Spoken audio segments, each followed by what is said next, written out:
to the Fire and Police Commission meeting for May 25th, starting at 4:07 PM.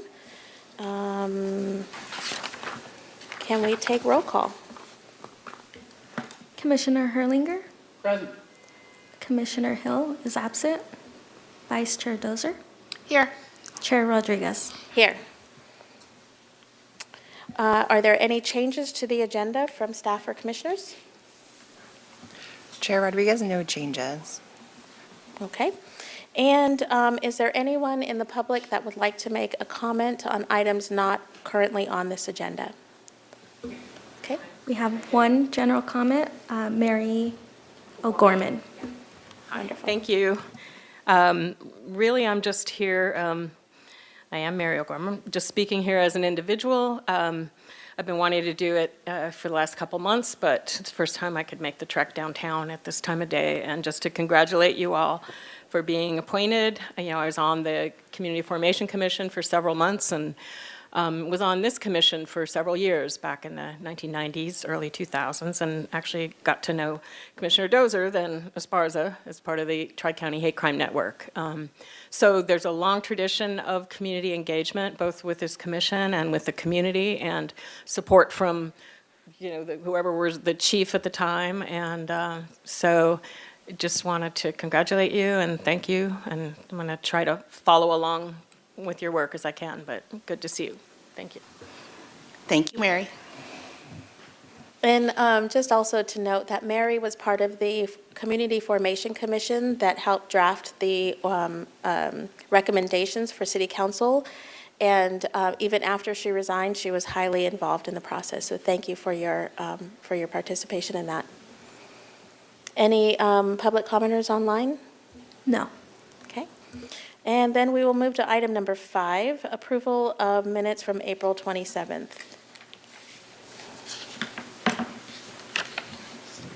I make a motion that these minutes be approved.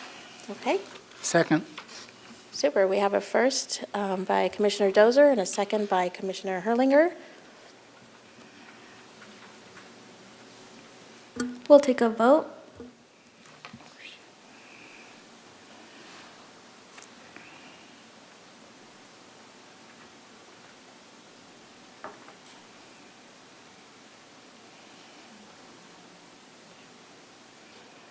Motion carries. Super. Then we will move on to item number 6, Santa Barbara Fire Department incident reporting data.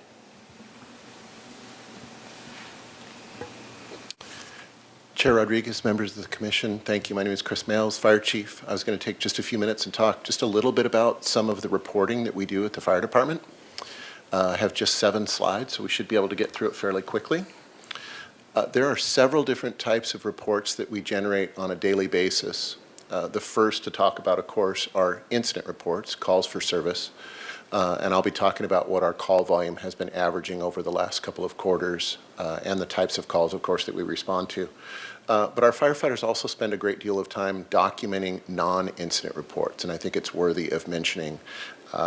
All of our training, which is thousands and thousands of hours per year, are documented and retrievable via electronic format and or hard copies. We are in the process of actually moving all of our historical documents into OnBase, which is the city's repository. So a lot of work going on there. We're actually required to keep training reports for 30 years after someone retires. So we have a large amount of volume of material. Also, our routine activities that we do on a daily basis are recorded. Everything from apparatus checkouts, those are actually done on the firefighters' phones. They actually walk around and verify all the components of the apparatus are working correctly. That's all documented, kept available for for the mechanics or for anything that occurs later on. Our public education, fire prevention, we do a large amount of inspections. That's also electronically kept and available. We actually now are doing our inspections on an iPad, and when we're out doing the inspection, if we need to send a notice to the owner of the business, for example, we actually can just email it to them right there, which is nice. No more following up with hard copies and mail and things like that. But I wanted to talk today about incident reports, specifically about quarterly reports. Where do we get our information? Up until recently, we contracted out for services to have a private company retrieve our data. However, when I converted a part-time IT person to a full-time IT person in the department, we canceled that contract because our full-time IT person can gather the data for us that we need. So we currently do it in-house. Before we get into the data, I need to share that there's really two types of reports that are done on a daily basis by our firefighters. The first is called NFIRS, N-F-I-R-S, and that stands for National Fire Incident Reporting System. Every single call that we go on is documented and eventually is sent to the state and the federal government. So quarterly, we upload to the state and to the feds our NFIRS reports. Additionally, for all medical calls, we complete what's called an EPCR, Electronic Patient Care Report. Our fire captains begin that report upon exiting the fire station. The report is done in real time. It's done on scene. It includes all of the patient care information. And when the ambulance arrives, they actually can transfer all the information to the ambulance computer. It's seamlessly transferred, and then once the patient arrives at the hospital, that patient chart is actually transferred into the medical record. So there's a lot of documentation going on scene or after, and of course that information is retrievable by through, or is only retrievable through the HIPAA compliance. So we typically don't share that information. But we can share the NFIRS reports. The NFIRS reports don't have any, for example, patient information. They don't have anything that we could not disclose to the public. So our incident reports, we focus on call types, we focus on the volume, and of course, as I've mentioned to you, we focus on response times. And that's from the time the 911 call is picked up to the time that our fire engine arrives on the scene. And that consists of call processing time, turnout time, or reflex time. That's the time from the time the alarm goes off in the station to the time the firefighters are wheels rolling. That's called turnout time. And then travel time is moving from, say, the fire station to the scene, and all that equals total response time. So today, I'm actually going to concentrate on call types and volume. This is a very typical quarter for us. I actually pulled two quarters for you. I pulled October through December, and then I pulled January through March. Now, what's really important is you see 7 categories there. These are huge categories. We literally have hundreds of NFIRS codes that we use. I'm going to give you an example. We are called out to a house where someone's propane tank is leaking on their barbecue. Okay? That would go to category 4, hazardous condition, no fire. Okay? We are then called to a tree that's fallen against power lines. That also would be a hazardous condition, no fire. So these are very, very broad categories. The other thing that's important is there may be more than one issue happening at the scene. Let's go back to January 9th. We had severe weather come through our area. We had people that were trapped in cars in their, in intersections. Okay, that could have been coded as severe weather or rescue from a vehicle. So what the firefighters do is they take the biggest threat. So even though there may be multiple things happening at the scene, they'll code it as what's the largest percentage of the problem, really analogous on a medical report to what the patient's chief complaint is. So that's kind of what they do, is they take the chief or the main reason why they're on an incident, and that's what it becomes. So you can see that actually, like most municipal fire departments, fires are actually a relatively small amount of our calls.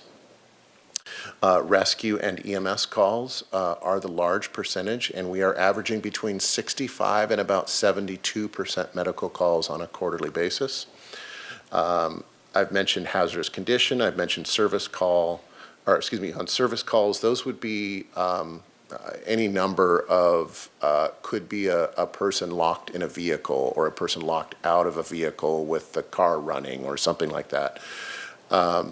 However, if, say, it was a juvenile or a child locked in a vehicle, that would be coded as a rescue from a vehicle. So even though the child is not injured, it would be a rescue from a vehicle.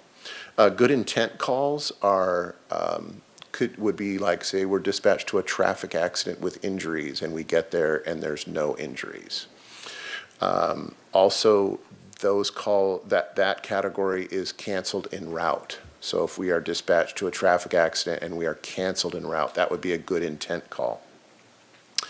And then false alarms are fairly typical. We go to a lot of fire alarms ringing. We go to medical alarms. So this represents really, as I look across the state, this represents a lot of what municipal fire departments are seeing.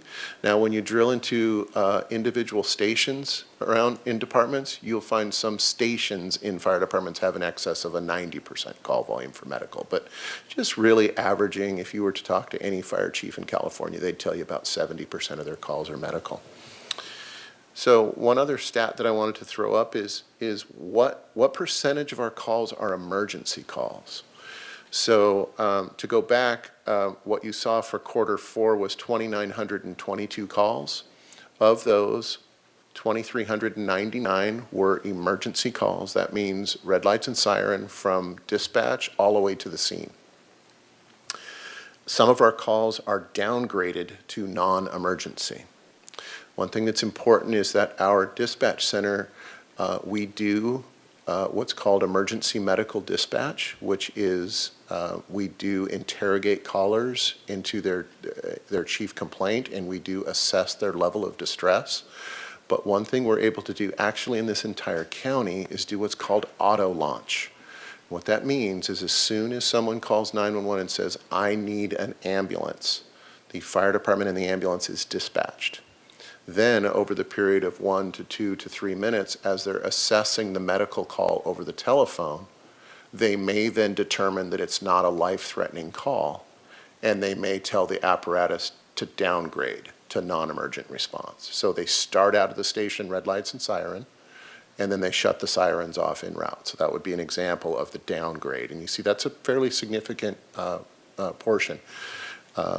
An example might be dispatched to an injury accident, and they get somebody on the phone that says, oh yeah, I've cut my finger, that's it, really minor, nobody else is hurt. They may downgrade and say, reporting parties on scene advising minor injury, and so then they'll shut the sirens off. Some of our calls are non-emergency, and again, you go back to those categories. Wires down, fuel leaking from a vehicle, lift assist, things like that, a smoke odor outside. And then we also have a small amount that are non-emergency that are upgraded to emergency. Give you an example of that. Say late at night somebody calls and says, I smell smoke in my neighborhood. So we start out with a smoke investigation outside. That's a non-emergent response. 2 minutes later somebody calls up and says, my neighbor's house is on fire next door. That would then be an upgraded response to an emergency response. So those kind of things are happening each and every day. And our dispatch center and firefighters work together to really triage on a continual basis to decide whether we need to be responding code 3 red lights and siren or not. Our fire trucks are 40,000 pounds. Our ladder truck is 70,000 pounds. And they don't stop on a dime. So our firefighters don't want to respond red lights and siren. They're very good. They're very safe, but if we can reduce the risk to the community based on the risk at the scene, we'll do that. The next quarter, very similar calls. Very similar calls for service, slight decrease for this quarter.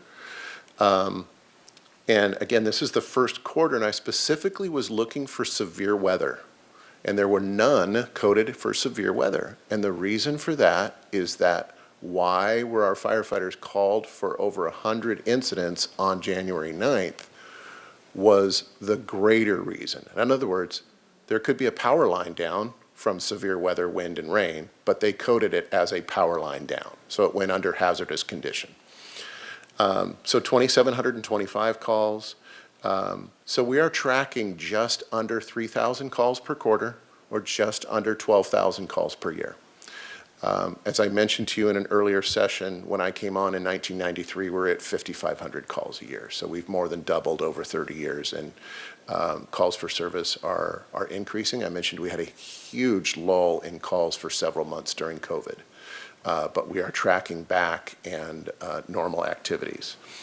Oh, I'm sorry. And I thought I had a slide. I guess I left it off. I thought I had a slide on the upgrade, downgrade, very similar. For purposes of the discussion, we are sitting at about 80% our emergency responses from the beginning to the end. So that's just a quick look at our quarterly calls for service. So happy to take any questions. Questions from the commission? Commissioner Herlinger?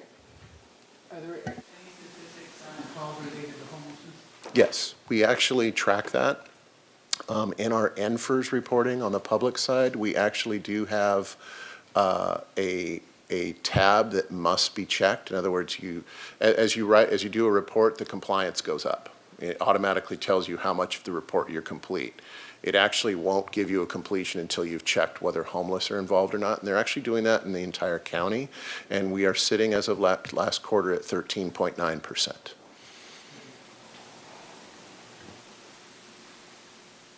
Thank you for this. This is really informative. I'm curious about, is the stats that we're seeing, like ranging from 65 to 70% for rescues and emergency, and good intent at, around 18, 19%, is that typical for communities like ours? Chair Rodriguez, yes, very, very typical.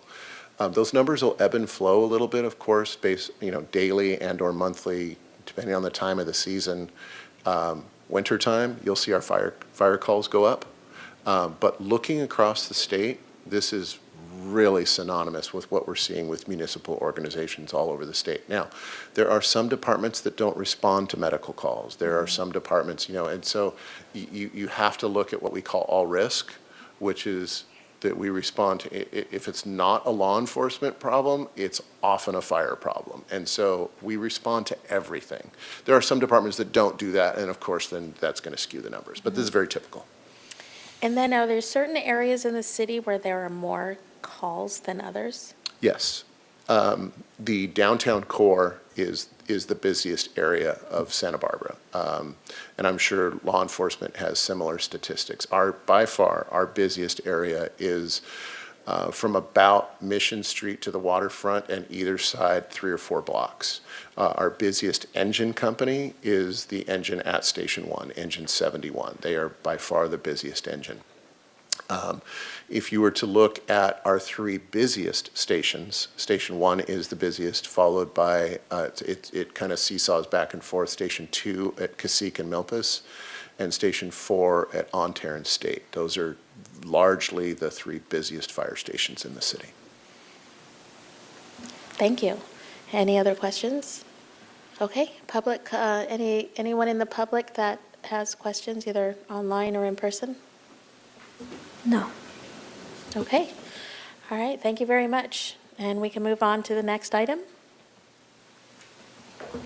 Item number 7, Santa Barbara Police Department Mission Strategies Report. Good afternoon, Chair Rodriguez and commission members. I'm going to have Assistant Chief Arroyo help me present this.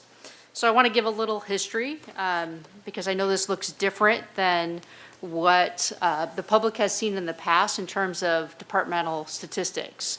So prior to my arrival here in Santa Barbara under Chief Malekian, the department switched from the CompStat methodology, so to speak, in terms of statistics to mission strategies. So I want to give you an overview of mission strategies. I'm going to ask Assistant Chief Arroyo to help me with that because she was vital in the development of that. In fact, spearheaded that. So I want you to be able to get that straight from the individual that really, like I said, set this into motion. A couple things to note is that one of the things that has happened across the state and across the country is we used to report statistics under a system called UCR. So the best example of that is if officers responded to a call for a robbery and there were multiple victims, the incident itself would just be one incident, and everyone would be listed as a victim as part of that. We now have what is called NIBRs, and as part of NIBRs, the way in which those incidents are reported is different. So instead of being one incident, if there were 4 victims, that would be 4 separate incidents under NIBRs. So it is very hard for us to, when you look at how many burglaries or how many robberies or how many particular statistics that we have had, you're no longer really comparing apples to apples with the way in which it's reported UCR versus NIBRs. So that's one thing to note, is that when you look at those comparisons, they're not necessarily, like I said, you're not comparing apples to apples anymore. So that's one point of that. And the way we're looking at how we provide police services in our community is more holistic than what it used to be. We're looking at things such as how we engage with the community, focus areas. Yes, the piece of how many reports we're taking is important, but our response times, but we never want to, we want to make sure we're hitting, priority 1 calls within our goal, but we also want to make sure that we are providing the service necessary to our community. So, we want officers to spend the time that they need to spend so that our community feels heard and we're spending the necessary time.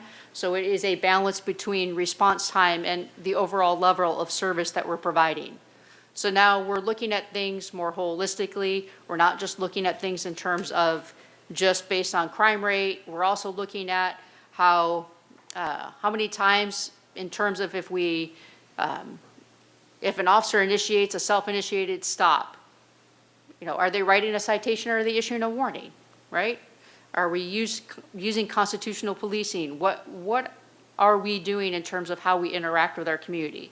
So the way in which we look at statistics has changed. The way we evaluate officers has changed. So later after this presentation, we're going to talk about how we do our evaluations, but that is also the piece of this. So it's not just statistically driven by crime stats anymore. And the other piece to note is that we're still working through internally how we're going to show that public facing. We're working on using a Microsoft BI tool to be able to use it internally as well as externally so that this information will be available to the public as well as to officers internally. That is one of our actual budget goals for next year, and we've already started that process. So we're working towards making sure that we can provide all that. There still is the interactive crime map that is on the website. That is, all those statistics are still accurate and up to date. But like I said, what you're going to see today, the glimpse of where we're working and where we're going, we're hoping that we're going to have a forward-facing external tool so that the public can see it all of the time. But we're just not quite there yet. We're working through that and working through what that looks like I said, externally and internally so that we have that available at all times. So I'm going to ask Assistant Chief Arroyo to talk a little bit about the 4 quadrants and what you see in terms of the mission strategies. Good afternoon, Chairman Rodriguez and Commissioners. Mission strategies is perfectly defined as how do we provide services to the public in their greatest time of need? How do we provide for public safety, and how do we translate that to what they're asking us to do? The 4 quadrants are very basic, but they have a lot of meaning behind them. The first quadrant is reduce harm.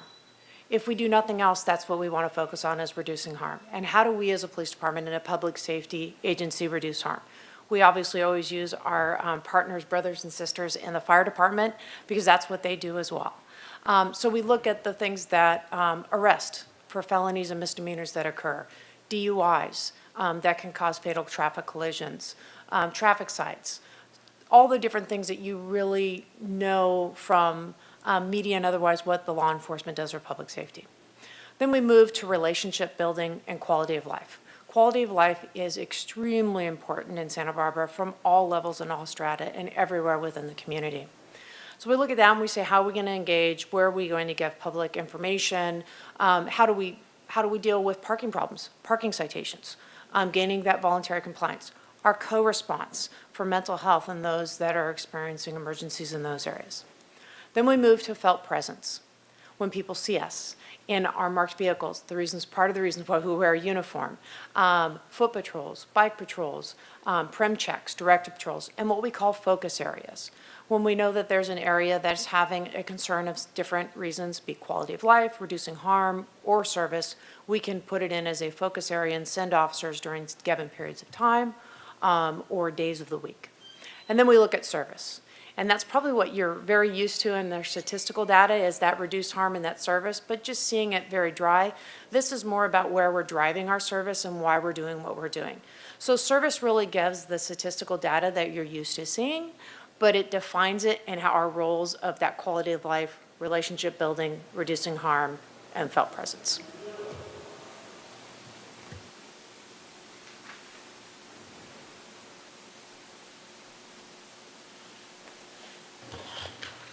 Okay, so when we're talking about reducing harm, you'll see that there are, when you look at the statistics on the right, when it comes to felony arrests, misdemeanor arrests, traffic citation, and field interviews. The darker blue at the top represents this quarter this year. The lighter blue below it represents this quarter last year. So you have a comparison. So when you look at the very top, when you look at total crime and you look at violent crime for quarter one, you see the 5% gains your attention, but when you actually look at that, it's only 6 additional incidents versus what we saw last year. So it's 119 versus 113. Now, when you look at property crime for the first quarter, it actually went down from 518 to 375. If you look at our number of Narcan appointments for the first quarter was 34. The number of felony arrests was the 248, slightly down from last year. Misdemeanor arrests were up. Traffic citations down. Field interviews were up. And so a couple other things to look at when you look at the bottom left of that is in 24% of our contacts, so 938 out of 3,922 are resulted in some sort of arrest or citation. Out of the 1,063 traffic stops, 291 resulted in an actual citation. And this is all part of the city's Vision Zero.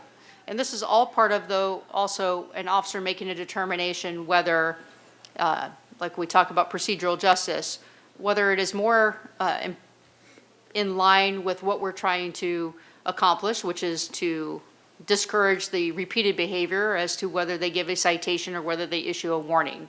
So you can see they only issued traffic citations in 27% of that. Out of our 49 DUI arrests, 8%, which was 4, were the felony DUI arrests.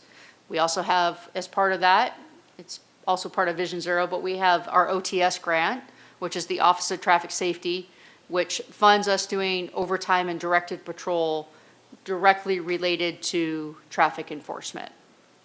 Part of the decrease in traffic citations for us is our lack of traffic officers that we currently have. So we're doing things differently. We're doing different focus areas. We're redeploying our resources. When we're able, we'll pull one of our officers who is motor trained to focus on traffic-related issues, even during a patrol shift. And then, like I said, we're doing other areas where we are using the OTS grant funding so that we can do overtime and do directed patrol to address the different issues in different areas of the city where we're having issues and complaints from the public. We also work with Public Works, and we just had a really good conversation with them to make sure that we're aligning where we're seeing collisions, where we're seeing public complaints, where we can use other technology to see if we actually have a problem or whether it's a perceived problem, to make sure we're appropriately deploying our resources. So that is an ever-evolving field for us and how we're responding to those concerns. My favorite part is the relationship building and the quality of life. So we are currently doing our first community academy that we have done in quite some time. It's going on Wednesday nights. It's a fantastic, fantastic group. I actually think we might get a couple of new hires out of that group, whether they're for sworn or non-sworn positions. We've started doing Coffee with a Cop again. We've done it twice so far. We've experimented with location and where we're doing it. We've done it once in front of the station, and we've done it once at Handlebar. Both different experiences, but both very engaging, and we're looking forward to doing more. We had the opportunity last night to participate in Tippecanoe for Special Olympics. We've become more active with that, polar plunge and some other things. So all of those are opportunities to build those relationships with the community. So in the last quarter, we did 23 community contact presentations and outreach. We did, in terms of co-response and restorative calls for service, 102, as you can see. And then, here, as in any other city, I can tell you, parking is always a hot topic and hot button, as you know. And so in the first quarter, we issued 7,599 parking citations. So there is a lot of work being done on the parking issue. We know there's still a lot of parking concerns, but as you can see by the statistics, it's not for lack of trying and for lack of effort on enforcement. Felt presence. So Assistant Chief Arroyo talked about our focus areas. So 220 focus areas, 8 directed foot patrols, and 1,012 premise checks. And you can see by the map, I know it's not super clear what that all means. The dark ones mean that there were multiple at the same location, but it gives you an idea throughout the city where that felt presence has occurred. And one point I want to really make clear is we're very much about making sure that we're equitable and we're equitably policing our community, which is why you see that felt presence across the entire city and not in one particular place. When you look at the calls for service map, that's a different, map, and you can see the concentration very similar to fire, a lot of waterfront and downtown calls for service when it comes to just particularly the calls for service. But like I said, if you look at the map in terms of our felt presence, it is I can't even speak. Let's say it's across the city. You can see it all the way across the city. So that kind of gives you the feel for where we are doing our work within the community and those focus patrols, directed patrols, and the premise checks that are occurring. And like she explained, those are the areas that we've received complaints or we know there's additional issues, so we're trying to direct resources towards it.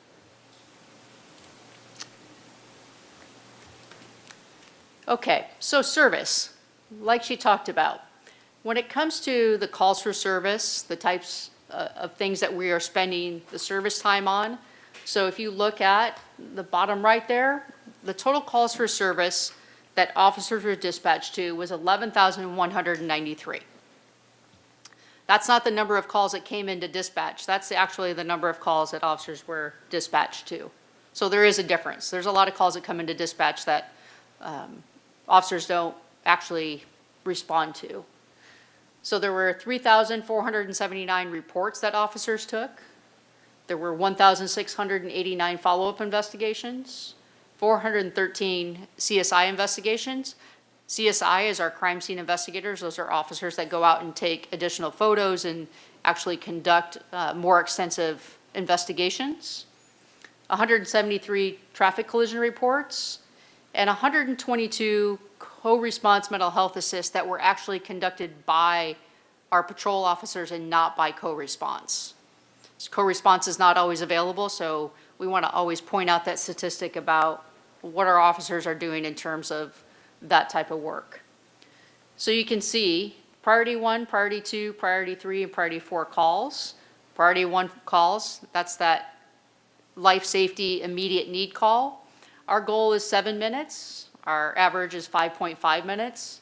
And as you can see, as you go down the chart, we are well under all of our goals in terms of response time. So I have to give a lot of credit to our patrol officers and to all of our managers. Everyone's been working very diligently in terms of how we prioritize our dispatchers, making sure that we're prioritizing calls and giving the community the service they deserve. Despite our staffing challenges, we are not just meeting, but we're exceeding all of our goals in terms of our response times.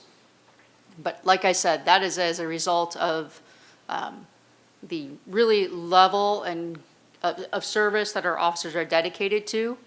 It speaks loudly to, our field supervisors, our sergeants will often, if a call is waiting, will make phone contact and try to handle things over the phone. Our sergeants handle calls for service. But there is a dedication when hopefully, I think all of you had the opportunity to come in and do your ride-along, but when you see the board with all the calls for service, our supervisors are actively monitoring that and making sure that we're, like I said, even if we don't have an officer available, that they're making phone contact and trying to make sure that we're maintaining the level of customer service and the level of safety that our public and our community deserves. So, like I said, I know this looks different than our old CompStat does, but this is really where we're driving our service within the department. It's the holistic approach, looking at all areas of service and not just our crime statistics. Overall, our property crimes are down for the first quarter.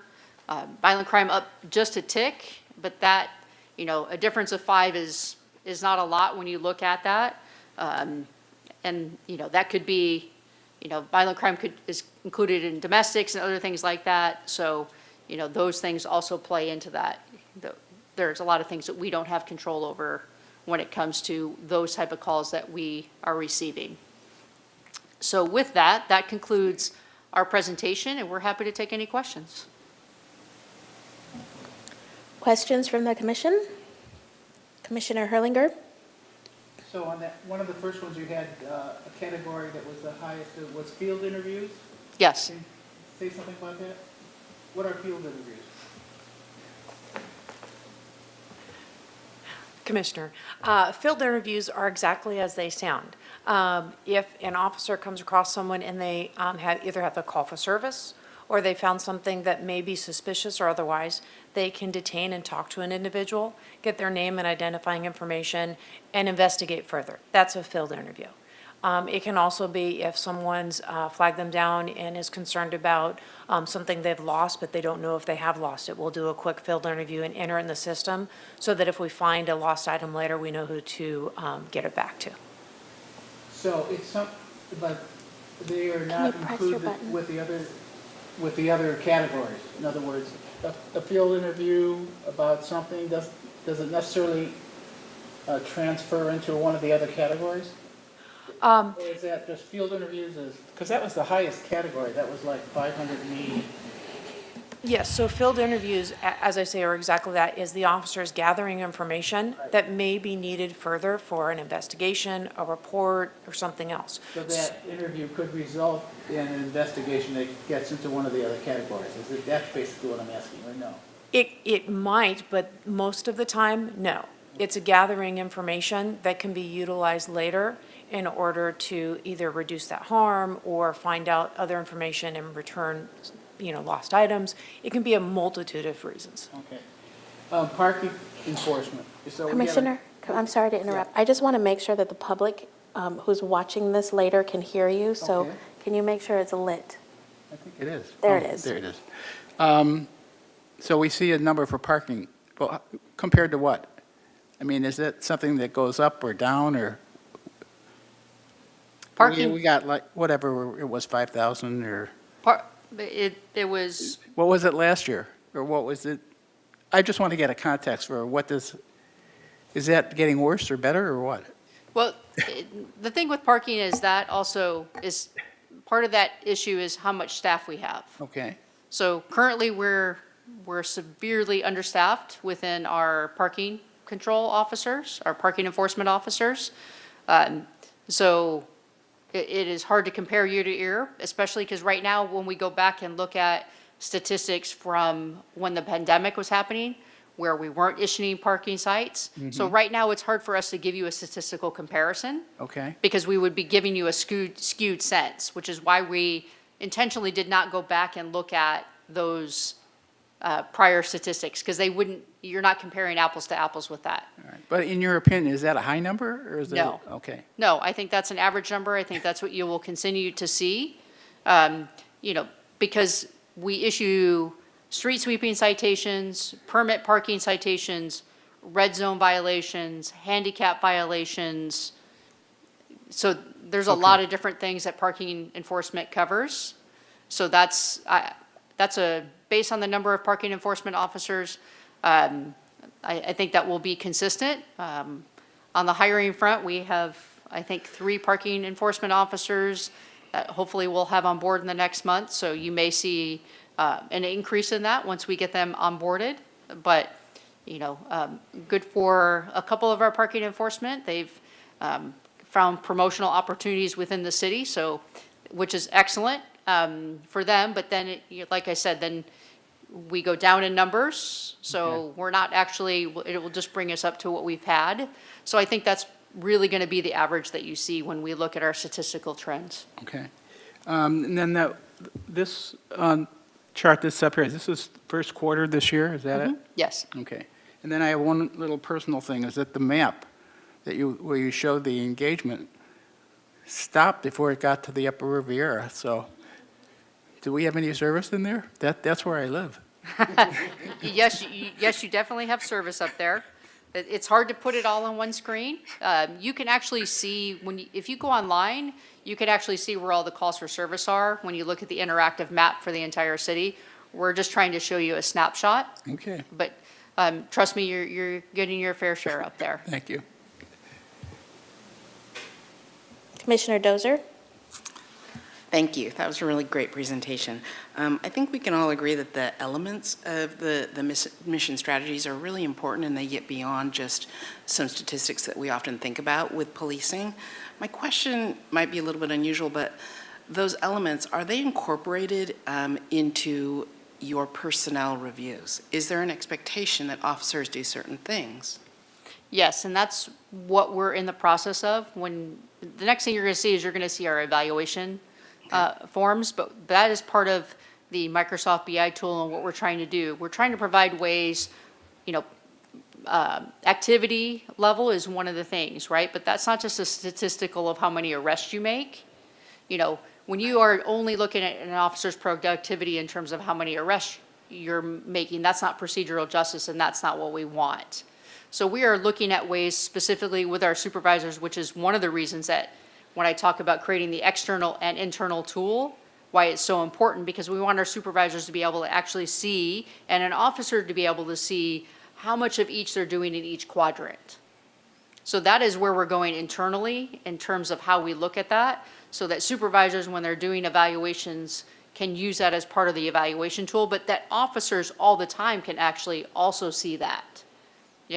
I can share with you when, I started on the job 27 years ago, your arrest statistics were the most important thing. Arrests and citations, we have moved away from that to this model, which I think only moves us into the future and looking at things in the right way.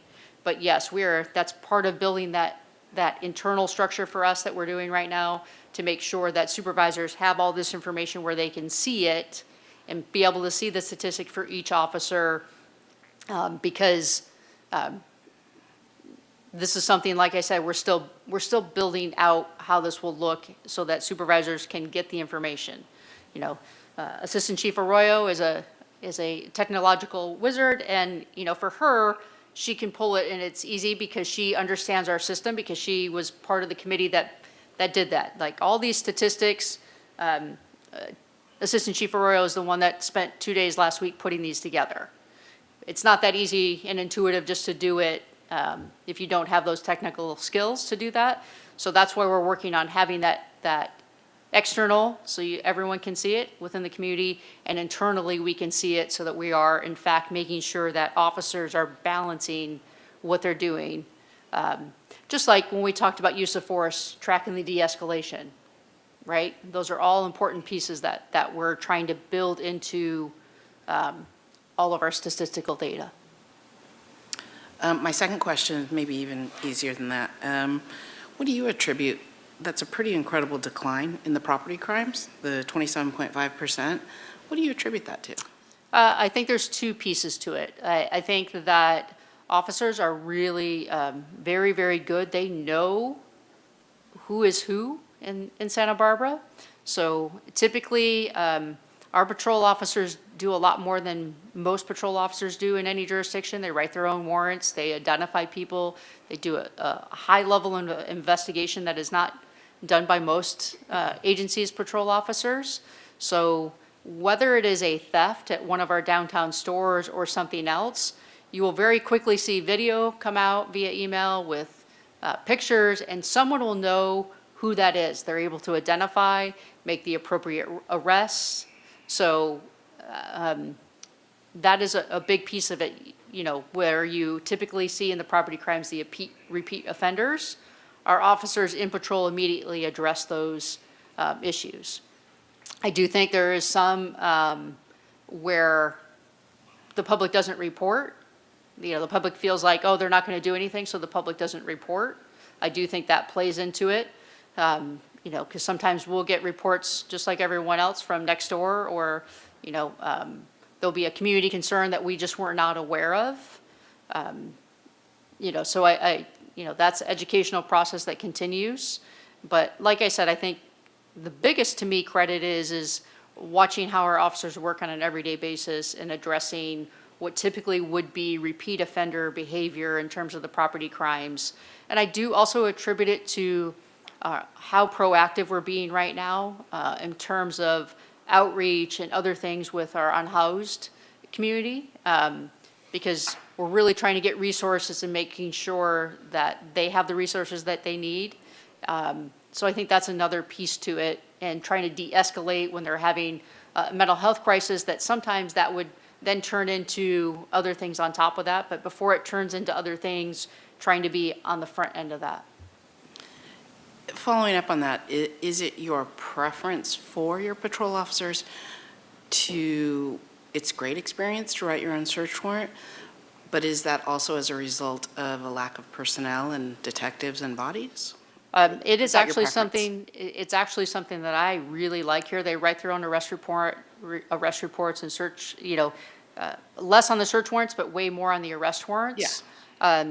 I actually think it's great, because then by the time they go to our detective bureau, you know, the detective bureau is really able to focus on the more egregious, high level that really need additional investigation.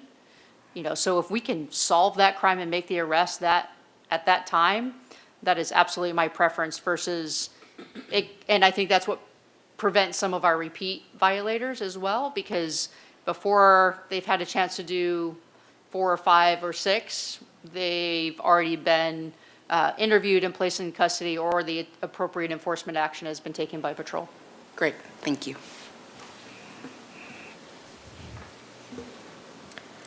I have a couple of questions. Thank you for that report. One, can this be posted online or added to the city weekly email? Because this is great information that should be delivered to the public in that way. Chair Rodriguez, are you asking to include it in the City News and Brief, the weekly newsletter? Yeah, we Yeah. can absolutely request that. The information is posted to the Fire and Police Commission website, but we can also make sure that it's accessible on other pages of the website. Yeah. Fantastic, thank you. Does NIVERS, is it NIVERS or NIVERS? NIBRS, NIBR. Does NIVERS collect demographic information? There's certain demographic information that goes into NIBRS. I am not the NIBRS expert, but there are, and I will tell you, NIBRS has been a particular challenge for every agency, and not just ours, to implement, because there was a federal standard, and then California came up with their own standard, which has been a moving target. I will be quite frank when I say that. So what happens with our Records Bureau is we have to meet a certain percentage of compliance with NIBRS when we submit all of our statistics every month, but they keep changing the metrics. So that has been a really big challenge for our records staff to manage. So there is certain data that they collect. I can't give you all of the different ones for NIBRS off the top of my head right now, but it is a particular challenge for us right now. I think the primary one that I'm interested in is race and ethnicity. I want to say 10 years ago, the county conducted a RED study, racial and ethnic disparity study, and it found that there is a high, I think it was like Black males were 4 times more likely to be arrested, or I'm sorry, to be incarcerated than white males, and Latino was 2.5. And this stemmed, I was part of a group that then did like a backtrack, like how did that happen? And for clarification, this was for juveniles. A big part of that came from the local police departments that funneled them into the carceral system. The schools were also a big part of that. So students of color were being disciplined differently than white students. And calls for service were being, it was noted anecdotally, because we didn't have data to track that calls for service for youth of color were higher than calls of service for white youth. So I would be curious to know what that ratio statistic looks like in our own local community of who is having police contact, and of that contact, what's the demographic that's being, funneled into our carceral system. So it would be harder for me to give you the granular data at this point. We now, as of recently, collect what is called RIPA data, which is the Racial Identity Profiling Act. So we actually have certain requirements under RIPA and how we collect that data, and we can certainly at a later commission meeting provide that data. I can't give it to you right now. It's something that we look at every month because officers are required to do, and we can certainly give a presentation on what RIPA is, because I wouldn't want to give it without explaining what RIPA is, what requires a RIPA entry. But I can tell you it's actually something that we look at every month in terms of our statistics to make sure that is not an issue. And at this point, it's aligned very closely with our population. It hasn't been skewed in that way. So it's certainly something in the future that we can provide a presentation on, and certainly can explain what RIPA is, how we collect that data, and what that looks like. But that is something new for the agency of our size that we have just recently started with collecting RIPA. We also audit to make sure our officers are completing their RIPA contacts, but that is something that we certainly can report back to the commission on. That would be great, and that might be appropriate for annual, because then we'll have bigger data to look at. And just for clarification, I'm not making the assumption that the police are policing folks differently. I'm seeing this as an opportunity for community to then learn how to prevent different disparities. So if that means training or offering courses or workshops in certain communities, or having grassroots, community-based organizations do some sort of community level work to prevent disparities, to prevent calls for service, simply something like offering implicit bias trainings in community.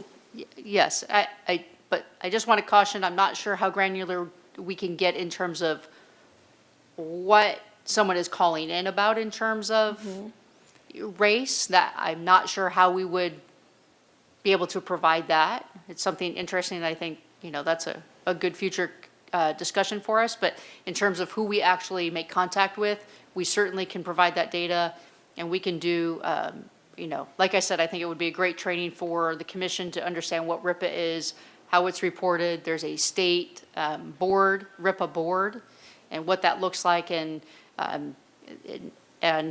once again, the interesting part is now that we've been doing this for a little bit, the RIPA board is actually going to make changes on what we have to report. So we'll get this right, and then we'll have to make additional changes, which will make the data a little more challenging to compare. But we certainly can get into all of that, not a problem. Thank you. And then you had 2 numbers for co-response. One was 102 and one was 122. Does that mean that 102 was the formal co-response program? Yes. And then the 120, so we're looking at 220 for Yes. mental health crisis contacts. Yes, and part of the reason that we're trying to capture the data is we want to show what our current co-response is doing. We want to also show what our patrol officers are still responding to, because we are trying to get a second co-response team. In order to make sure that we can get that co-response team, we have to have the data to back it up. So we are tracking both, how many our co-response team actually goes to and how many patrol is still handling that we feel should have been a co-response call. Are any of your officers 5150 authorized? No. Is that something you're looking into? Yes. Okay. Is there something that the commission can support at all? I think that would be fantastic if the commission would support that. I know I have an upcoming meeting with behavioral health to have some discussions regarding this.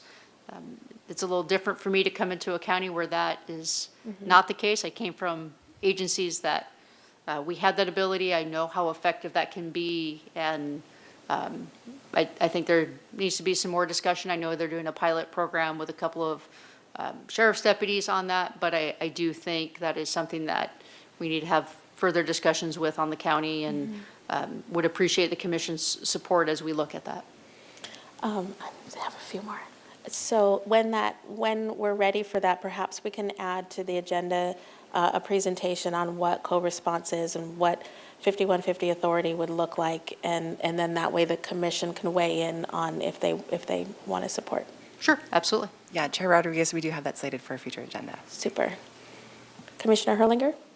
Co-response is behavioral health and police. Yes. That's it? Yes. Okay. In a future agenda, I hope that we can discuss the different P1 through P4 criteria. So what falls under P1, what falls under P4. On Nextdoor and us other social media sites, I read often that folks feel like their calls are not being answered. And I think it would help the public to know what calls are seen as a priority for the department. So if you would like, we can do a quick backflip here to that slide, and it won't take us long to explain that. So just hit. Go. No?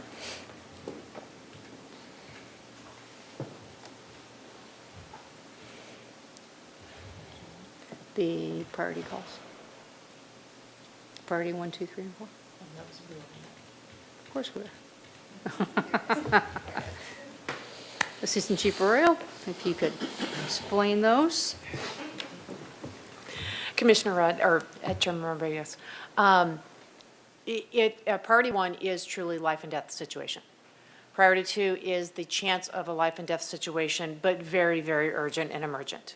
Priority 3 is now we're getting into maybe quality of life. Something may be occurring, about to occur, but is not life-threatening or imminent of life-threatening. Priority 4 is a cold call, a cold report, or something else. Now, with our alternative response, we sometimes handle those over the phone, or we direct someone to do an online report, or we direct alternative resources to get them what they need. And that could be calling environmental services, it could be calling code enforcement, it could be using our partners, our fire marshal, so on and so forth. So that's kind of the way that we do it. We do actually have the listed calls, and I'm happy to provide that at a later time. So you can actually see, it is actually almost exactly what you would think when you would, if I want a police officer and somebody's breaking into my door, that's a priority 1. So for example, a catalytic converter, what priority number would that fall under? So this is always an interesting thing, because if you say somebody's currently selling a catalytic converter, then obviously we would go right away. It's all in the tone and the intonation and what the person is saying to the dispatcher. So it's quite often if I said something like, I never said he stole the TV. Well, okay, you never said he stole the TV, right? Well, I never said he stole the TV. Okay, well, he stole something, but not the TV, right? Well, I never said he stole the TV. Well, okay, well, you didn't say it, but somebody said. I just said the exact same sentences 3 or 4 different ways, but depending upon the interpretation of the other human on the other side, I can interpret it many different ways. So if the dispatcher interprets from the person calling in that there isn't urgent, emergent, or it doesn't sound like it, well, I don't know what's going on. They're under the car, but well, you don't know if they're under the car. Or they're under the car and they're stealing my Cadillac converter, I'm scared, and there's multiple of them, then the dispatchers are going to triage that and put that in a priority 1 or 2. But if we don't hear those key things, or the dispatcher's asking questions and not eliciting a response that gives them the intonation to know, okay, that's a priority 1 or 2 call, or that's a 3. So those are the things, and we're all human. And our dispatchers are phenomenal human beings. They do a phenomenal job. And they're listening, and they're listening for those tones. They're listening for those little fragments of information to try to distill what do they need to do. Do we need to send an officer lights and sirens, or do I need to send an officer urgently, or can this wait? Thank you. Commissioner Dozer. And just one other point on the priorities. You know, if it's a cold call, report. So that means there's no suspect still there. You know, it's happened overnight, something stole someone's porch, or the catalytic converter was done overnight. Also, what dispatchers and our supervisors do is also prioritize the call in terms of not just by priority, but by dispatch too. So an officer might get dispatched to that cold call, and we have an overdose happening at the same time, right? So that overdose goes and gets handled, and then we may come back to those report calls. So that is also the other balance of it. Besides looking at the priority is, as we're dispatching, what else is going on at the same time? Because it is a big picture overview and not, you know, a micro overview. And we also know that when something happens to someone, to them, it is always the biggest emergency that's ever happened. And we get that, we understand that. And I understand when you're on the receiving end and we tell you it's going to be a while, that doesn't always feel good. Right? And that's where you typically get the community response where they're like, we don't feel like the police cares. We do care. We make every effort to make sure that we address and get there to take reports. But sometimes that's where sometimes the disconnect can come is, you know, we can't always explain, hey, we have all these other things going on that are life safety, so, you know, your report call is going to be delayed. Like I said, we try to do a good job of having sergeants call and other things, but a lot of times when you have those life critical calls going on, you also have the sergeant at scene managing that. So sometimes that, you know, and that means your dispatch center is also busy, so they can't necessarily call that person back and say there's been a delay. We try to, but, you know, we're not always able to do that. So I think that's the other piece for the commission and for the community to understand is, yes, we prioritize the call, those are what that is, but we also know that there are other things that can divert officers and, you know, depending on how many officers we have working at a time, limits the number of officers we have to handle the lower priority calls. Thank you. Commissioner Dozer. It'd be really helpful if you could explain briefly, if a report is made strictly online, what the expectations are for the person who makes that online report as far as review and obviously in conjunction with prioritizing and, you know, issues like that. So if a report is made online, there usually is follow-up with that person. Typically, it would be a sergeant who's approving the report. The sergeant will make the phone call if they need additional information. But, you know, the hard part is if someone had their Cadillac converter stolen overnight, no one saw it, right? The video typically at that time of night is dark. There's not a lot of follow-up for us to do.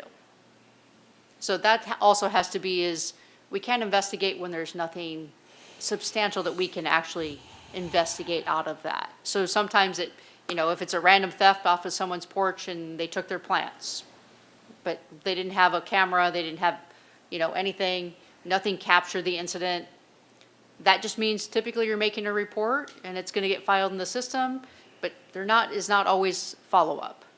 If when we get it, there is follow-up, then we will always have, you know, the appropriate follow-up done.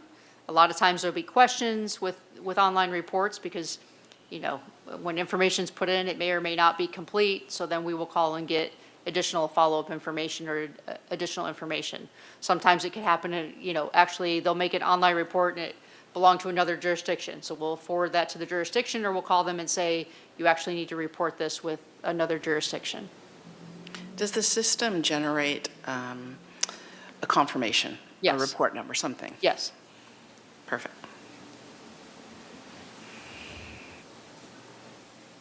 Do we have anyone from the public that would like to speak, or anyone online that would like to speak?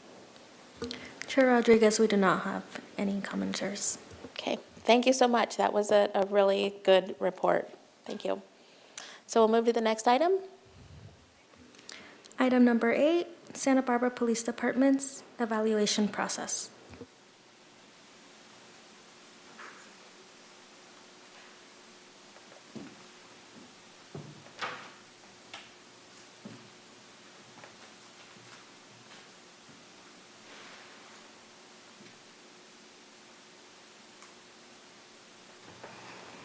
Good afternoon, Chair Rodriguez and members of the commission.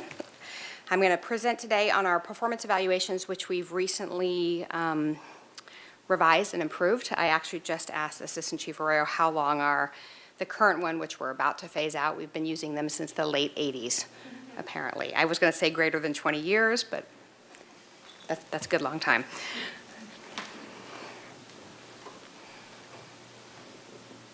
Okay, so our performance evaluations are captured in our policy, under Policy 10001, with the objective of the evaluation system to record the performance of both the department employee and give recognition for good work and provide guidance for improvement and areas of growth as needed. So our performance evaluations that we use and the time frame in which we do them is probationary sworn employees, and I'm going to talk about sworn employees within this context, is every 3 months. They do get a performance evaluation, and then after that, after they pass probation, it's annually once a year. However, we can do special evaluations if there is something that indicates that one is needed, such as some significant areas of growth or some what we call needs improvement sections. Our performance evaluation, in addition to the sections that I'm going to speak about in a little bit, also includes annual review of several important policies and procedures. Each of the evaluations include a list of policies that the officer and supervisor are required to review and initial that they both did the review, and that the officer understands both the policy and the required reporting procedure. I've listed out the sections that we currently have on our policy section. That may change depending, as the years go on, as we evaluate each year what should be included. Right now, that includes our use of force, including de-escalation. It includes our pursuit policy, our bias-based policing policy, our standards of conduct, the city non-discrimination and harassment policy, the city employee complaint procedure, our outside employment policy, as well as our CLETS employee statement. The performance evaluation that we're moving to has 11 different sections that we use as categories for standards for rating.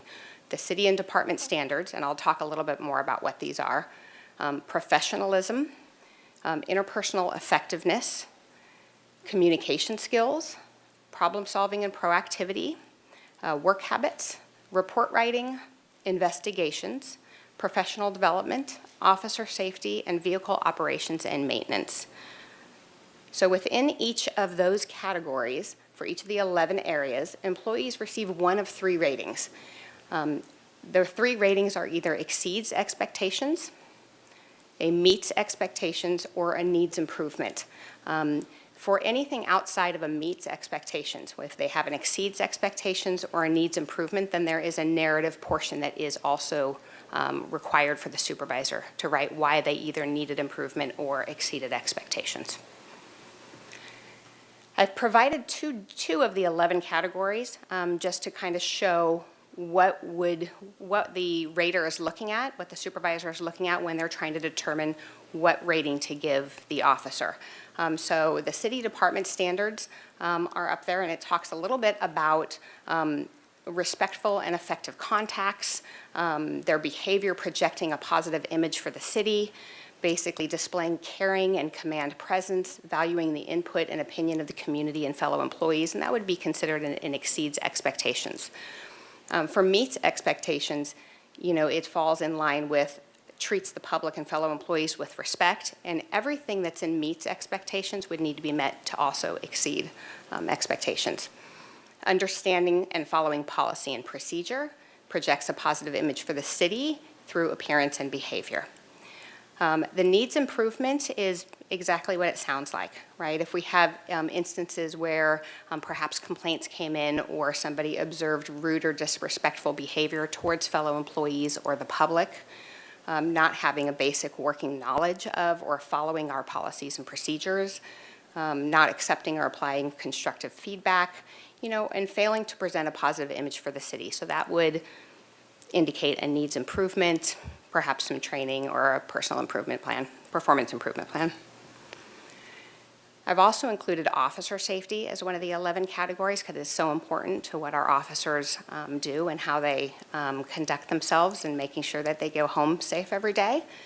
So under the officer safety, under exceeds expectations, we would expect them to continually strive to improve their officer safety tactics, handle critical incidents effectively, and recognize when to utilize special resources without guidance. They consistently use appropriate de-escalation and use of force contacts. For our meets expectations, we want them to practice good officer safety techniques that they learn within their training and within their academy to protect themselves, protect their partners, and also protect the public, and also to keep situations from escalating. Using proper arrest and control techniques and understanding and complying with our department policy and use of force in custody situations. And a needs improvement in a category such as this would be failing to practice basic officer safety skills and frequently overlooking obvious threats to officer safety. Perhaps physical condition is adversely affects their job performance, or that they don't use the appropriate use of force options. So these are 2 of the 11 categories. I didn't include all 11 in this presentation, but we have this guideline for our supervisors for every category that's listed on the performance evaluation. Within the performance evaluation system, we have internally, we have a system that allows supervisors to track, it's called our Guardian Tracking System, track employees throughout the year. And what that means is when they get commendations, if they go to training, if there's policy discussions or other instances that come in, those are all tracked. And so the supervisor has all of these at their disposal at the time that they do the performance evaluation. And it covers a year. The performance evaluation is done by the current supervisor with input from previous supervisors if the officer has had multiple supervisors in that 1-year period. And within that, then the employee also gets to provide input into their evaluation process in order to provide a meaningful, consideration for their performance evaluation that does go in their personnel file for the future. We want to know what their career goals are, how the organization, how we in the department can assist them in attaining those goals, and any comments that they might have that they want to provide. In addition to this, once the performance evaluation is completed, the supervisor and the officer sit down and they discuss the performance over the year. We're going to have some positives and some, notable calls, maybe commendations that came in from the public or from other supervisors in the department. And they're going to, discuss areas of growth, where the officer wants to go as far as their career, what kind of training we can help provide them to do that, some critical feedback and conversations to help the officer grow. And that happens, and that's a sit-down face-to-face conversation with every evaluation. I know this is kind of hard to see, but this is what our performance evaluation looks like.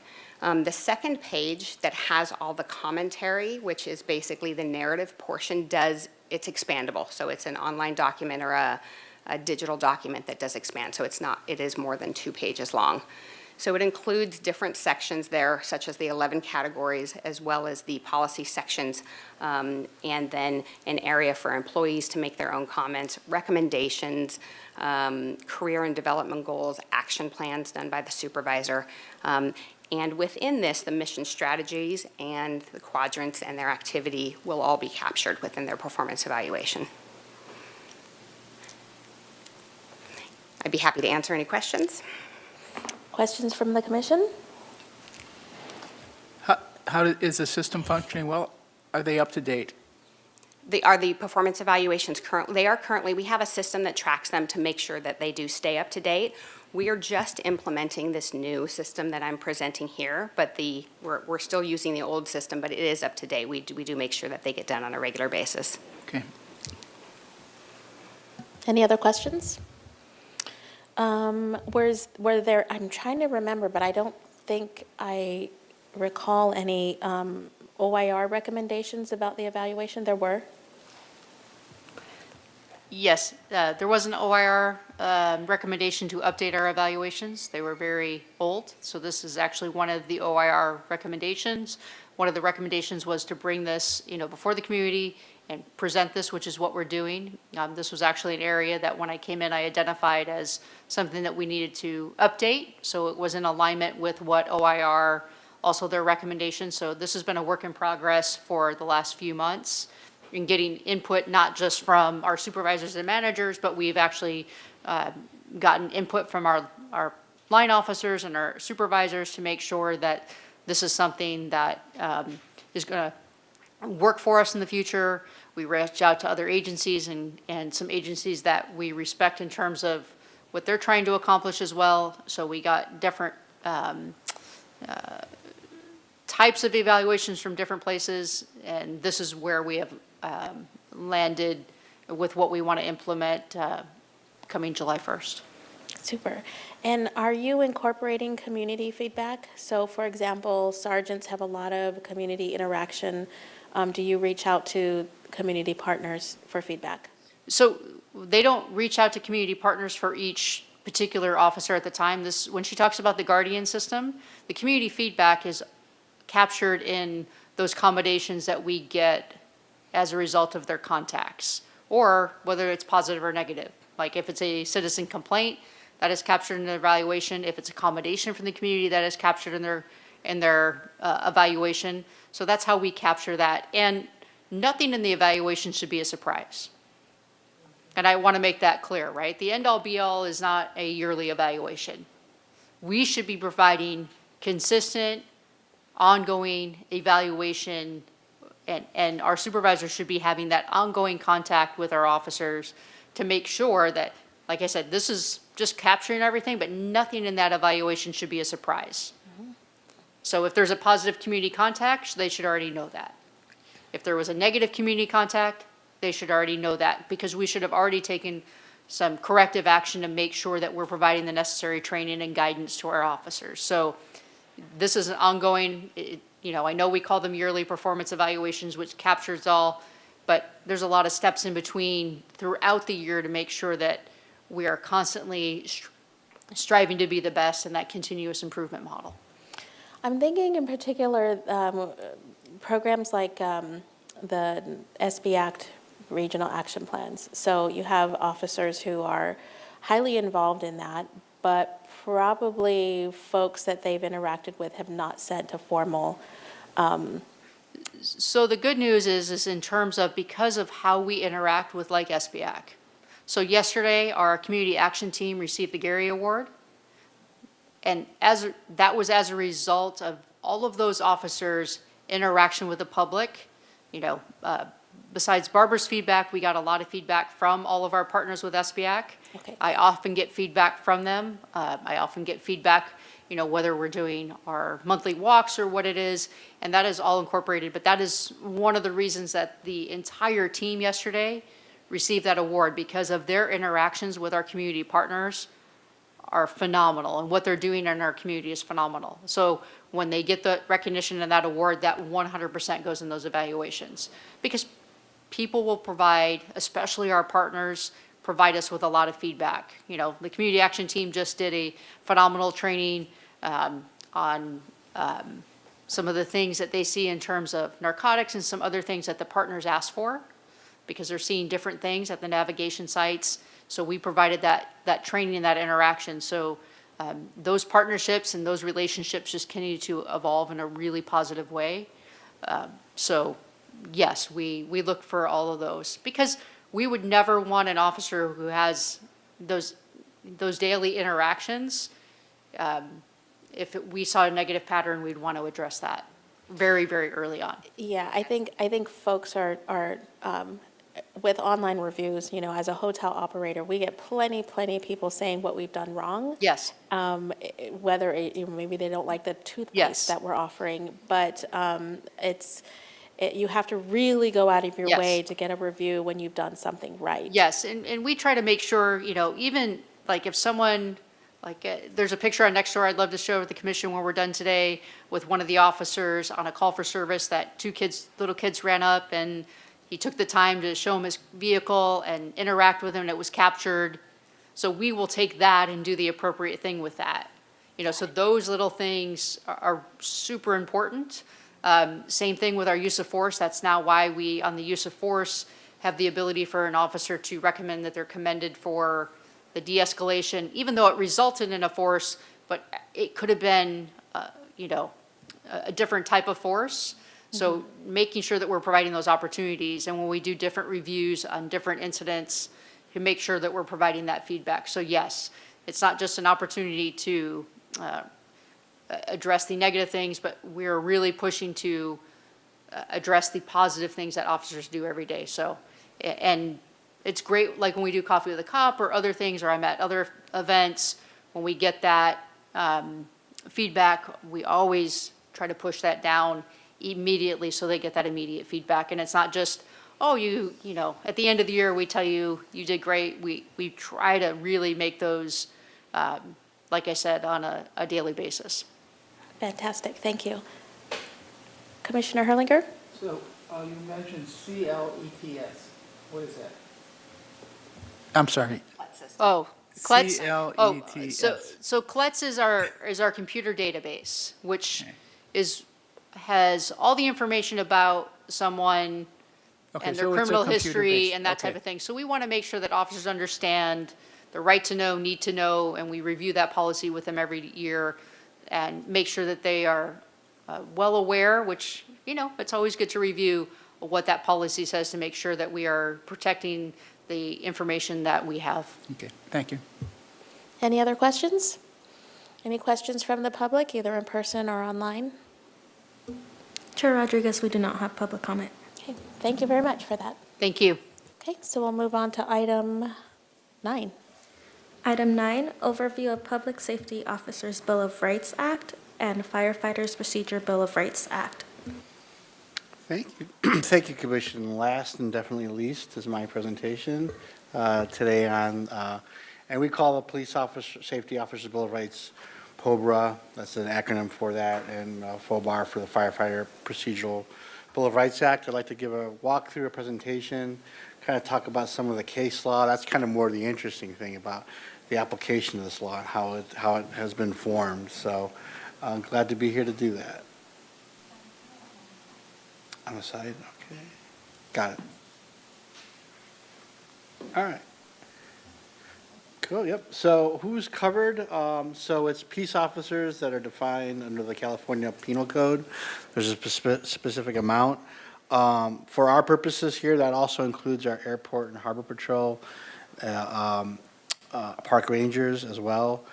Airport and harbor patrol are peace officers under 830.33 of the Penal Code. I think it's C and D.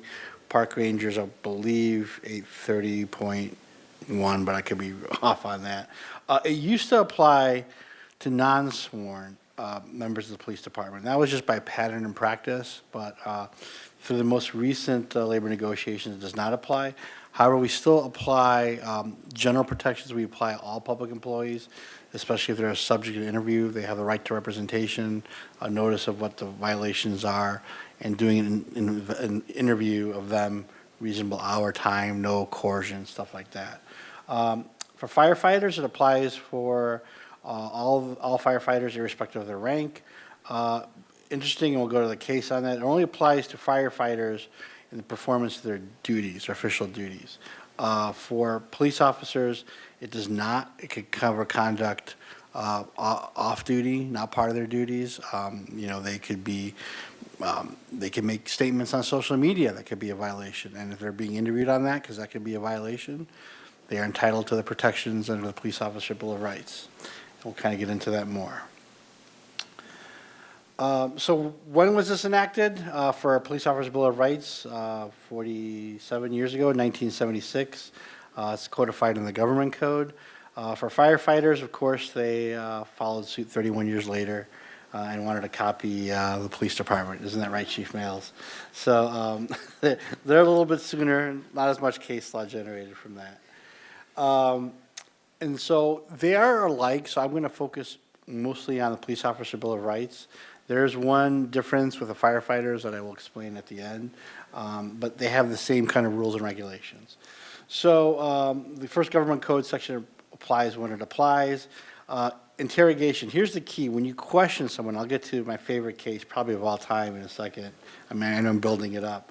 But it deals when your interrogation, when you're talking to an officer, if a supervisor is talking to an officer, and that conversation, the inquiry, I should say, could lead to punitive actions, right? That's when Police Officer Bill of Rights is triggered. So that's the key thing to keep in mind.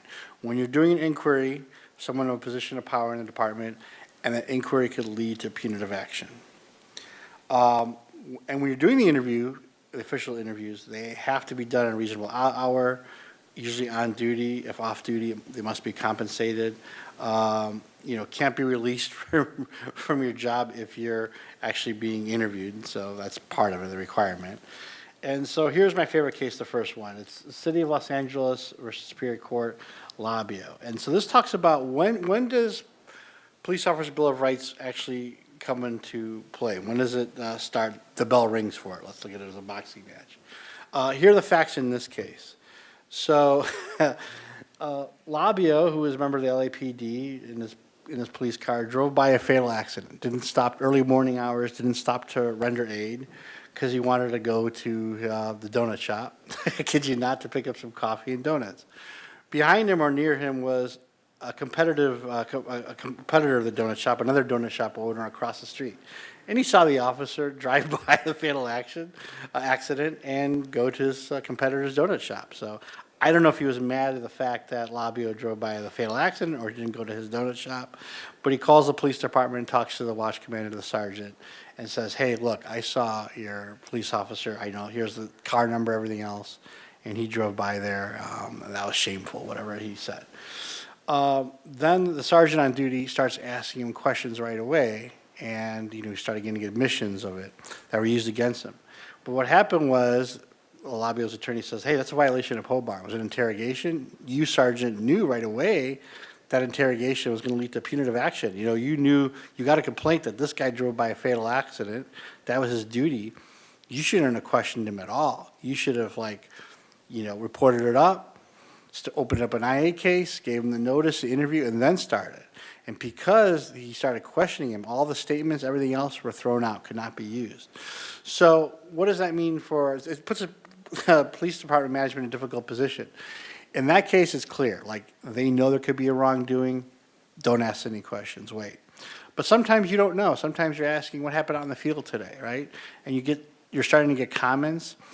Somehow internally, through your experience, you got to know when that bell rings, uh-oh, this conversation can take a turn for the worse. I better put a stop to it and not ask any further questions, and then we will potentially open up an IA. So that's what this case stands for, is you cannot ask questions of a peace officer if you believe it leads to punitive action. This other case down in Los Angeles County Civil Service Commission, again, states for the fact that that was a situation where a firefighter was being investigated for events outside of official duties. And when does Firefighter Bill of Rights apply? It's a little bit different from the police officers. It only applies when they're performing their duty. Doesn't mean the department can investigate it, it's just that's when the act applies. A lot of times, I brought this up, a lot of times what happens is, sometimes you see in the newspaper, I think it's important, you see a serious event, an officer is placed on, administrative leave. People ask, well, what does that mean? It's not considered generally an adverse employment action, being paid leave. A lot of times, how we like to apply it consistently can be tough, but usually 3 times you would apply it, right?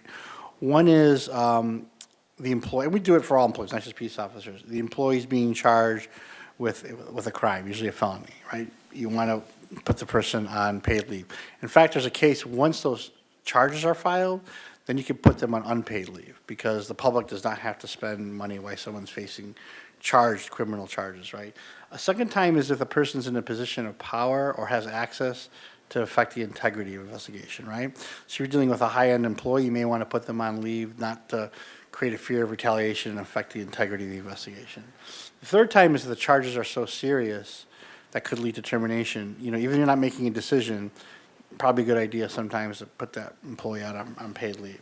So, and that's usually not considered actionable because they're paid, they're on leave. There's all sorts of reasons why you want to do it. There are 2 cases, though, that recently came out in the last few years that says no, it can be adverse action. And usually it has to do with a chilling effect, affecting free speech or whistleblowing protection. The Dahlia case, I think it occurred out of Burbank. In that case, he was placed on paid leave because he was a whistleblower. He was disclosing alleged abuse by interrogations that officers are using. He wasn't involved in anything, he just was making a complaint, and they put him on paid leave. And so like, is that to silence him or not? And in that case, the court viewed it as punitive, as a way to silence him, and they viewed that as a adverse action, and the department was found, guilty in the civil court on that. So that's usually the only time so far, at least on any court cases across the country, where paid leave has been viewed as a punitive action. So the interview is important, right? Police Officer Bill of Rights have specific requirements, no more than 2 interrogating officers at a time, 1 officer in charge of the investigation. And the officer, we'll get into this one, should be informed of the nature of the investigation prior to that, right? What does that mean? Can it mean right before it? Does they have weeks in advance, days in advance? I'll get to that. I do want to mention and Barbara Ms. Anderson can probably help me with that too. One of the things that the audit showed too is they wanted the police department to do even a better job of explain the nature of the investigation, which we're doing. But the requirements are really simple. You can either show the policy sections, or you can give a brief description of the facts behind it, or both. And so that's what it is. And so here's the case I was talking about, the requirement that police officers be notified of the nature of it prior to the investigation, as long as they have meaningful time to consult with the representative, right? So it could be weeks in advance in a notice. In this case, it was actually, they were told right before the interview started. They said, okay, well, here's what the investigation is about. We'll give you time to talk to your representative. We'll come back in 30, 40 minutes. They challenged that, saying that wasn't meaningful time, but the court said, no, you had time to talk to your representative. They apprised you, and that was allowed. So I guess the point of this case is there's a lot of leeway in terms of what's considered meaningful time to consult. Another thing I brought this Perez case up is a lot of times our notices will have admonitions on there. And we have 2 types of admonitions. One where we just recommend or ask that they refrain from talking to others about the investigation going forward. And that's just generally to protect the integrity, to stop the rumor mills, stuff like that, right? It's a request. It doesn't mean that if you do so, you're going to be punished for it. But in some cases, it actually becomes a requirement. You must not, or you shall not discuss this, right? And what this case stands for is if you're going to do it, when you make that requirement, you have to explain the reason why, and it must be a good faith reason. A lot of times you may do that, again, for the person who has a lot of power or influence that can, chill the investigation. People are worried about, if they're going to find out, I can retaliate against me or stuff like that, or access. So, you need to be very careful when you give that admonition. There has to be a reason, and that reason has to be specifically stated to the employee of why we're asking you to do that.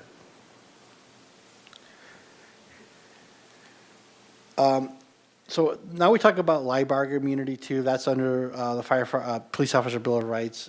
It's also, I have a case down there called Spielbauer versus County of Santa Clara. That case stands for all employees are entitled to this. So under interrogation, you're not to be subject to offensive language. And you're supposed to be given a warning that failure to answer the questions, even if you could be criminally indicted by that, giving admissions to it, is considered insubordination. And so a lot of times, we've seen if you're representing an officer, and it's not just an administrative issue, it could be criminal charges based on the violation.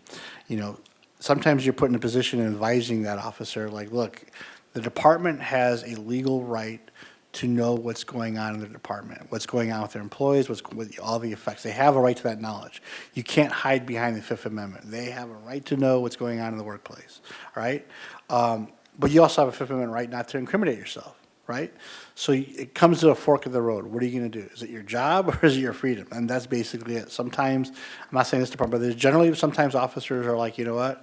I'll just resign versus facing any admission. So that's what Lybarger is there, that warning is there to give on that, because you're kind of competing with two powerful forces on that kind of issue. Discovery rights. So under the Police Officer Bill of Rights, there was a first case in that said Pasadena back in 1990 that provided really no pre-interrogation discovery. So if I'm a lawyer representing an officer, I can't ask for documents or interview notes from your previous interviews or anything else like that from the investigator. I had no right to that. All I had a right was to know the nature of the allegation. Then came this case in 2017 out of Santa Ana on the 4th District Court of Appeal, and that's important, I'll explain in a second, that said that if there's a second interview, so not the first one, but if you need to go back and interview the subject officer again, they were entitled to everything. Not only their recording, but recording of other officers, any notes of the investigator, reports, et cetera. And if you, so that was a huge deal. So when this case came out, it's like, you better not have a second interview because if you are prepared to give up everything. But that changed a little bit because a case in the 1st District Court expressly disagreed and said, no, that's not what that government code section under the Police Officer's Bill of Rights means. They do not get to have everything on that. They get to have maybe a copy of their own recording, but that's really it. We are in the 3rd District, so we have the option to follow either decision. So neither of these cases are necessarily binding on us. I think we're following the original Pasadena case from 1990. This other case in McMahon versus City of Los Angeles is an important case too. So let's say an officer is exonerated of all the charges. Do they have a right to get the materials in the investigations? This case says no. You don't need it because it's not going to be in your personnel file, and you're not facing any discipline, so you don't need it for your due process rights. And maybe departments don't want to turn it over to create a chilling effect by showing who participated in the investigation, who talked, especially if it didn't lead to any charges or anything. Now, if there are charges of discipline, like a suspension or demotion or termination, absolutely, then everything needs to be provided to that officer.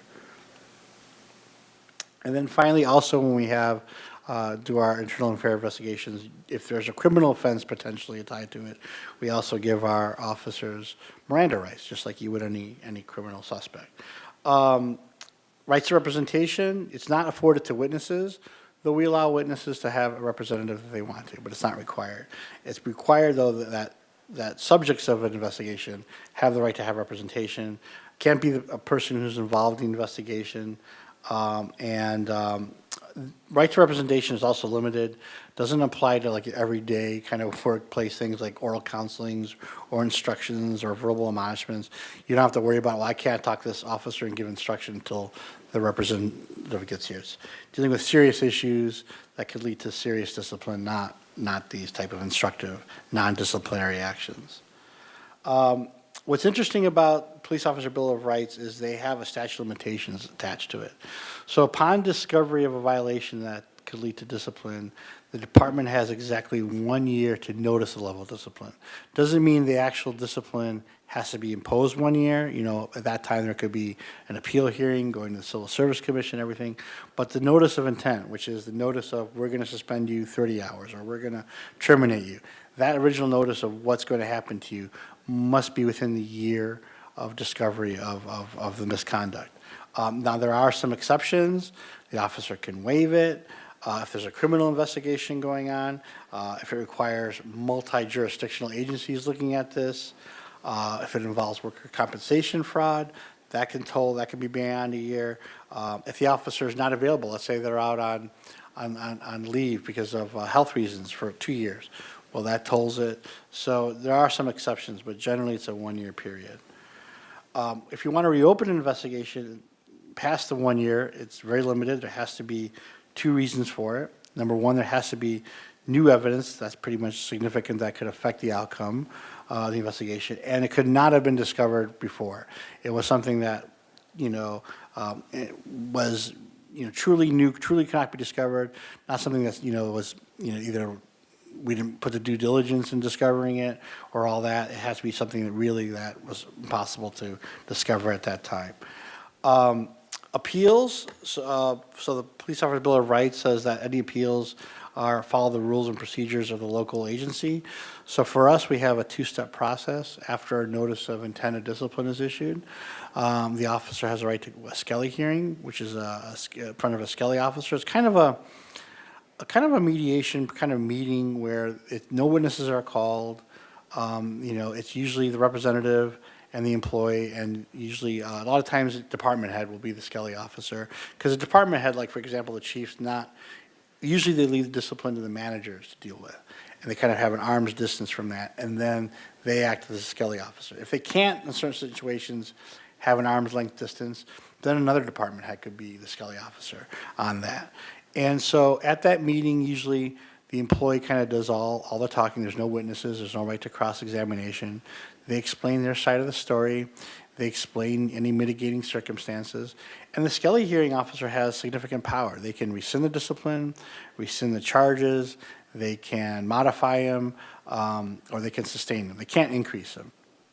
And if, let's say, the employee has a termination, and then the Skelly hearing officer either sustains it, reduces the suspension, it's still an adverse action. So the second step is to go to the Civil Service Commission, which has their hearings right here, and they decide on the discipline. So it's a hearing, you have a court reporter, you have both sides. There you have, cross-examination of witnesses, et cetera.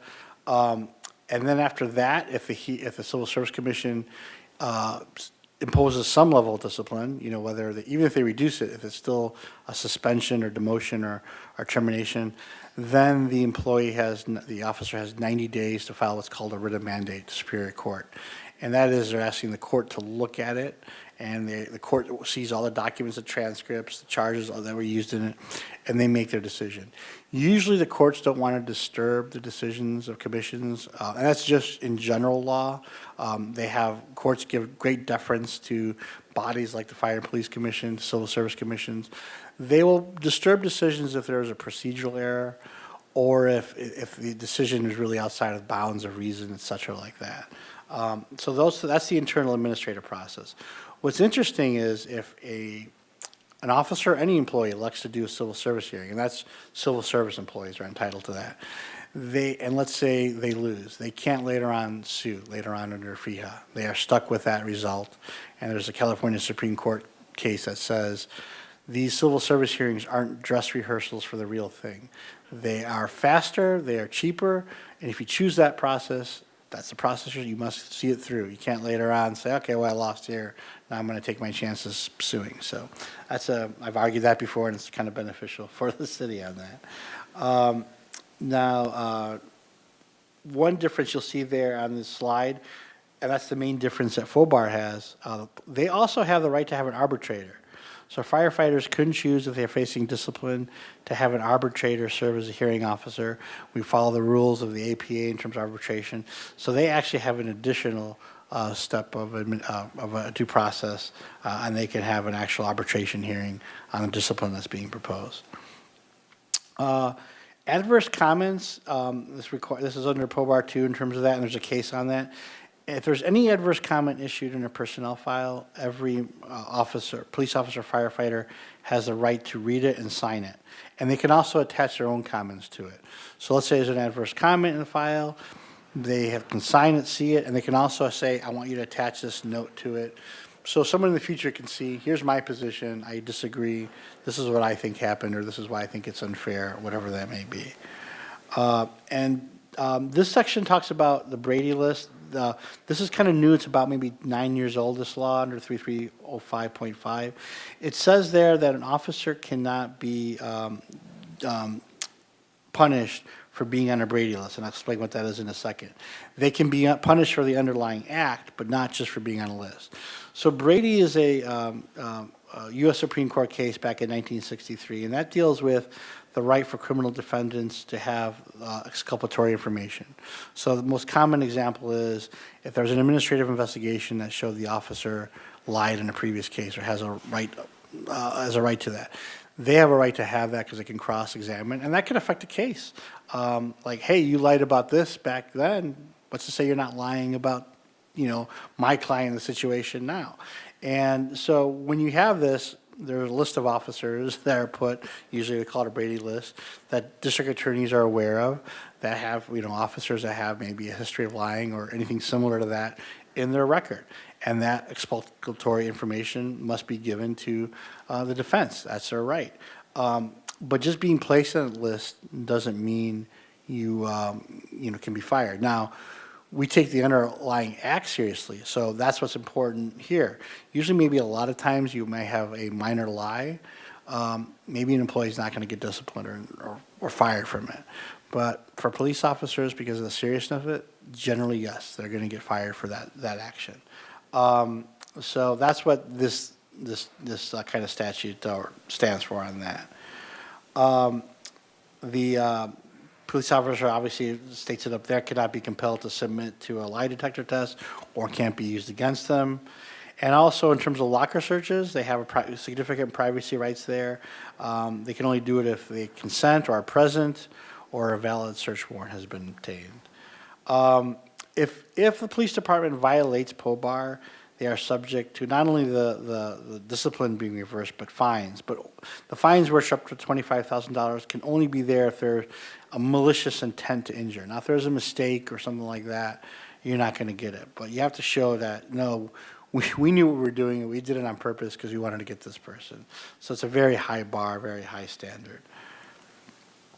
And as I mentioned before, simply, the Firefighter Bill of Rights, again, enacted 31 years later, must be during the duty of being a firefighter, and again, they have the right to arbitration, which the police department does not have, so they added that one thing for them. And that's basically my overview. I'm open to any questions. Thank you, Attorney Doimus. I always Sure. love your presentations. I feel like Thank I'm you. in like first year law school. So, Thank you, appreciate that. any questions from the commission? All right, thank you. Any questions from the public or public commenters? Chair Rodriguez, we do not have public comment. Okay, I do have a couple questions.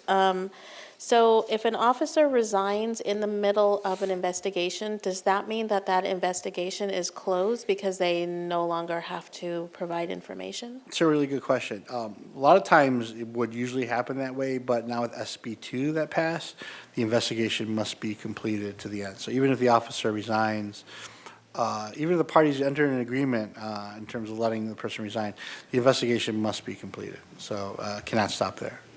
And then the statute of limitations, is that 1 year from the event, or is it 1 year from the complaint or Discovery. discovery? So, yeah, it's 1 year for this. So something could happen in January 1st, the officer did something, and like a supervisor didn't find out about it until February 1st. That's when the date starts. Okay, super, thank you very much. And I think that was our last agenda item. So now we open it up to commission and staff communication. This is an opportunity to share events or comments to the public. Commissioner Herlinger? I just want to report on my terrific ride-along with the fire department in Station 1. We went on some training exercises, and I was glad to find out that the firefighters don't just sit around all day when there's no fires, so. It was great. Thank you.